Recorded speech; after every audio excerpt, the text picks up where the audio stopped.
Get in here. Hey, I'm Don Wyatt. This is Dave Beeman. Here we go. Today is June 21st, 2001. This is going to be my seventh crossing of the Grand Canyon, rim to rim, going from north to south. And I'm heading out at 5:30 p.m. and hopefully we'll be coming out around 9 a.m. on the south side. See you guys.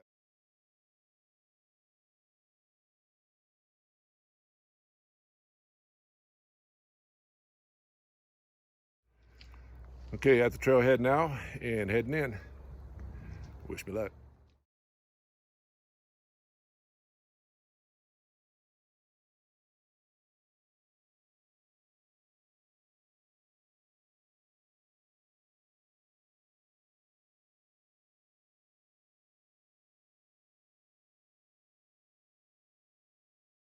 I'm only about a half mile into the hike. I'm feeling good. The scenery is beautiful. Weather's nice. This is a solo overnight hike from rim to rim, and the reason why I'm doing it overnight is because in June, which is the hottest month of the year, it's 110 degrees or 112 degrees down in Phantom Ranch, and it's suicide to hike across the bottom at that temperature. So I do it at night. Anyway, and it's actually pretty nice, but the most beautiful scenery is the daytime or in the sunset rather, and in the sunrise, which I have the sunset now in the north rim, and I'll see the sunrise on the south rim. So I get all the beauty and don't have to deal with the heat. It's a good thing. There's the trail I'm going to be coming up on. This is the Coconino Overlook, and that's the altitude I'm at right now. Got a little ways to go. So one of the experiences you get to have when you do the South Cap or the North Cap Ab rather, is the trail constantly smells like mule piss. Because funny thing is, when the mules come down here, they'll come down in a train of probably 12, 15 mules, but they'll always stop at the same spot and they'll take turns on that same spot, one after another. And the smell just permeates the trail. You get used to it, but it's something that you forget about till you come back. Okay, I'm about a mile and a half in. I'm starting to get some elevation decline here, and not doing too bad. The trail is very powdery, so it's very easy to slip on it, so you got to really watch your step. And I'm also noticing the temperature starting to increase as I'm going down, which is to be expected. That's the reason why I'm doing this at night. But anyway, it's mighty pretty, especially with the moon right there. I thought I'd get a shot of that.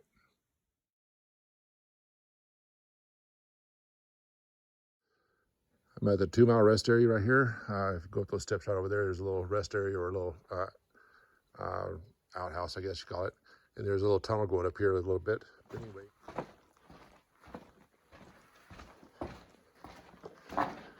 And this is the 2 mile tunnel.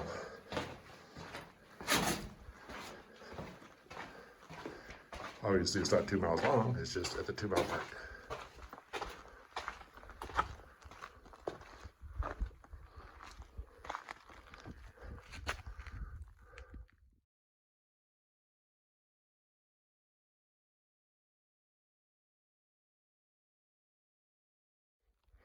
So that bridge down there is about the halfway point is on the descent. So it's going to be at about 3.5 miles down. Once you cross over, you're going from the eastern side of the canyon to the western side of the canyon as you continue down.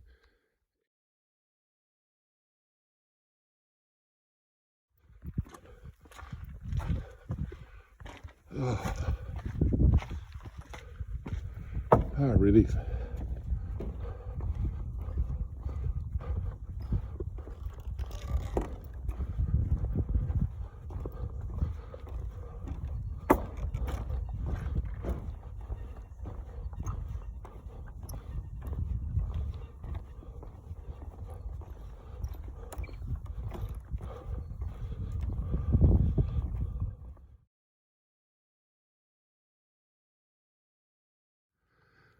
Okay, I'm about 3/4 of the way down. Coming up on the ranger station, I can see it up in the distance there. Probably about 2 miles away. I tell you what, my legs are real wobbly. It's going down a hill constantly is really taking a toll on them. And what I thought was a ranger station is actually the pump house for Roaring Falls. So there's actually a waterfall over there. You can barely see it now. In past years when I come through here, water literally roars out of the rock, which is, I guess, is where it got its name, Roaring Springs.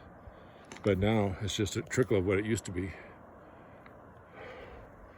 Hopefully with some rainfall, That'll restore. This is the main source of water for the canyon itself as far as potable drinking water.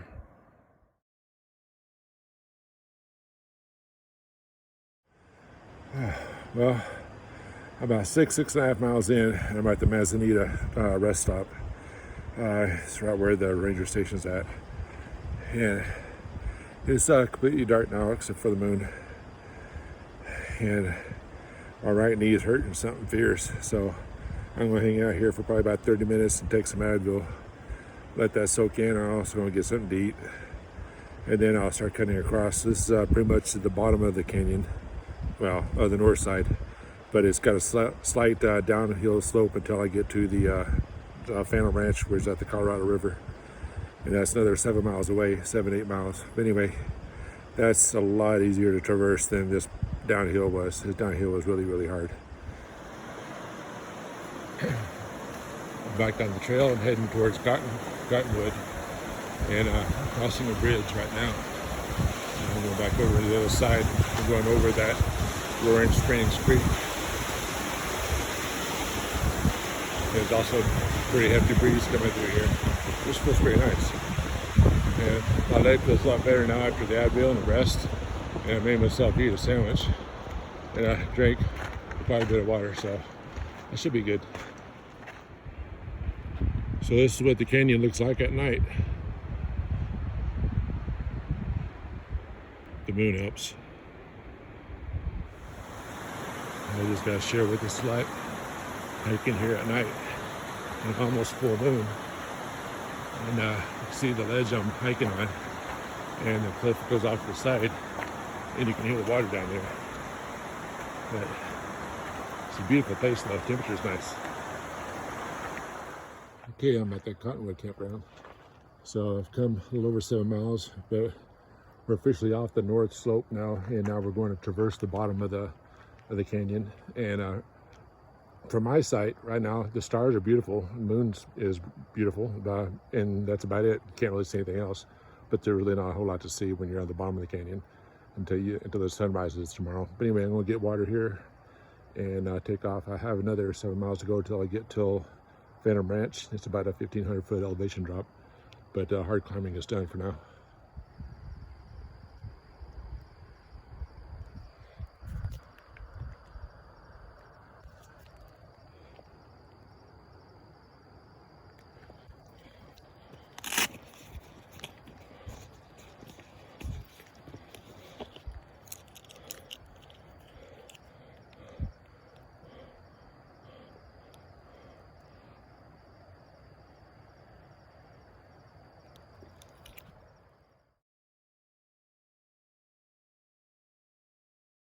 So they call this Cottonwood Campground because they had these huge old cottonwoods sitting out here. They're probably 150 years old. But yeah, see, one of them has gone down recently, and they left a log of it, or the stump of it still here. I still see a couple of them standing. There's one right there. But yeah, it's a shame to have lost those, or at least that one.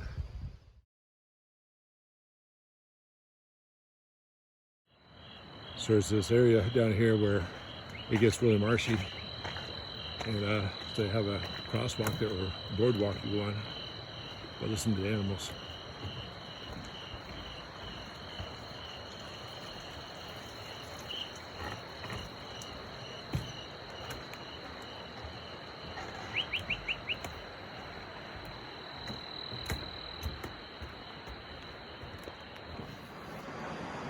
So the corridor is actually broke up into two sections. One section is just basically scrub grass or scrub desert with a wash next to it. And the other part is actually this. It's a box. They call it the box. It's 3 miles of 80-foot cliff walls, and they got this little curve out where the trail's at, and that is all you have to walk on it, and that is down into the wash. But it's beautiful out here.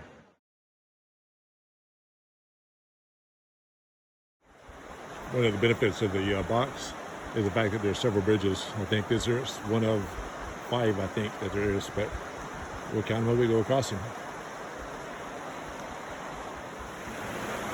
There's the second one.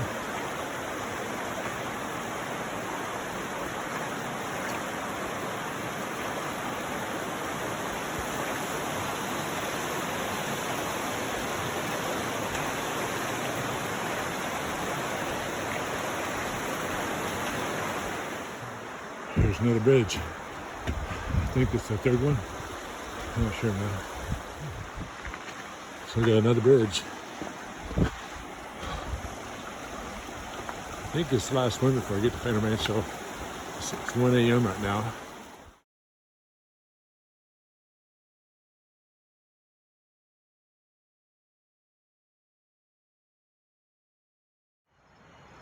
Okay, I'm entering Phantom Ranch now.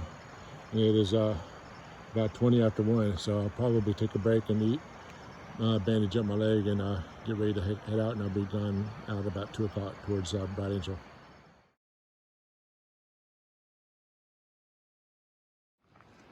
Okay, while I was in Phantom Ranch, I kept the light to a minimum, and I patched up, refueled with water, and I'm about to take off again and doing the Bright Angel Trail.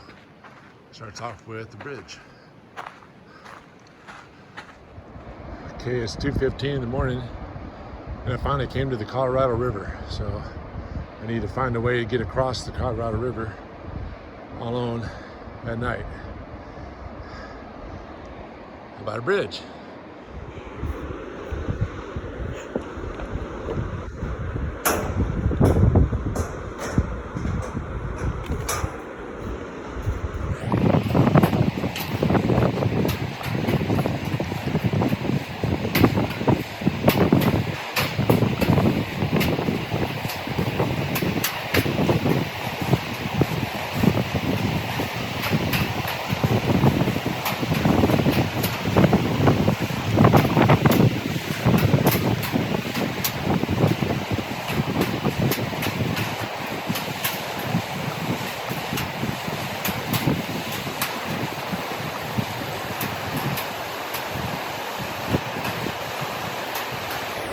Halfway.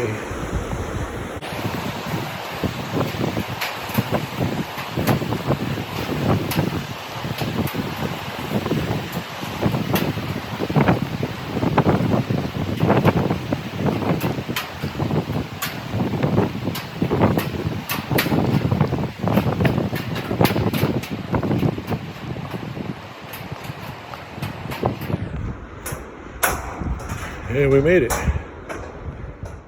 And I'm going to go along just above the beach head here for about a mile, and then I turn in towards the South Kaibab, or sorry, Bright Angel trailhead, and start going up the mountain. So 9.5 miles starting now. Okay, we just come up off the beach. We're probably 2 miles from the bridge, or from Phantom Ranch rather, and I got 7.5 miles left to go. It's all uphill, but yeah, this next part is called the Devil's Corkscrew. It's a little bit challenging. The sun is just starting to give a little bit of light over the rise here. We're on Bright Angel, or I'm on Bright Angel Trail, and about maybe a half mile from Indian Wells, or Indian Springs. So that's the Devil's Corkscrew. It earns its name. It's a pretty tough climb.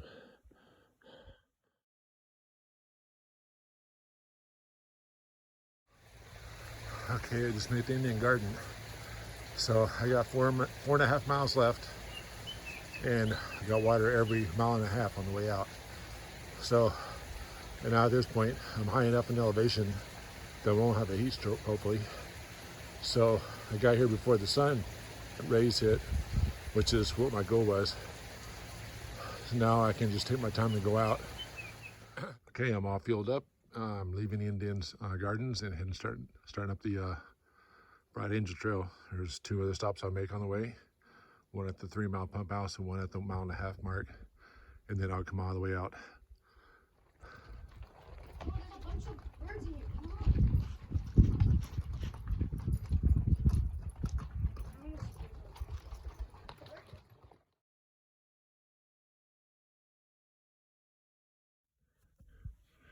That thicket of trees down there with the tall trees right in the middle of that wash, that's in Indian Gardens. That is about 2 miles away. Dave just came down to see me out and help me out the rest last way. No, I came down so you'd carry me out. I don't Oh, want to that's walk what it up. was. Oh, I don't want to walk up. better go back up there then. Okay.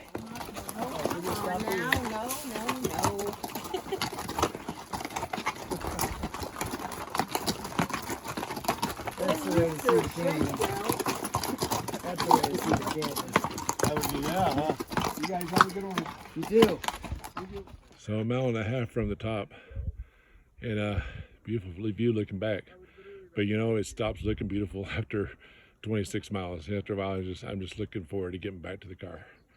Buddy hiked down here to do the last leg with me. We're going to come all the way out.